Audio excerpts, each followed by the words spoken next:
Parmi les saints, il y a des écologistes avant l'heure, comme si l'amitié avec Dieu créateur rendait amoureux de la création. C'est ainsi que saint Martin de Porres, au XVIe siècle, était l'apôtre des souris. Dans son couvent dominicain à Lima, au Pérou, le prieur le convoqua un jour. « Martin, tu héberges des centaines de souris dans notre grenier à blé. Ça suffit, trouve des chats et débarrasse-nous de ces rongeurs. » Martin était obéissant. Il trouva donc 2 matous, puis réunit chats et souris dans le jardin, et il leur dit « C'est idiot de s'entretuer.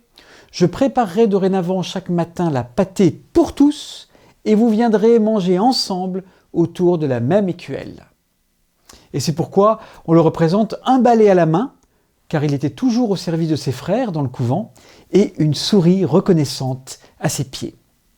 Saint Martin de Porres fut l'apôtre de la paix bien au-delà de son grenier et de son jardin. Il soigna les Indiens et les esclaves noirs, ses frères, car il était lui-même fils d'une esclave guinéenne et d'un conquistador. Dans ce nouveau monde impitoyable, il fut le signe de la paix, la charité et la patience incarnée. Saint Jean XXIII voulait une église servante et pauvre. Et c'est pourquoi, quelques semaines avant l'ouverture du Concile Vatican II, en mai 1962, il célébra la canonisation de Martin de Porres.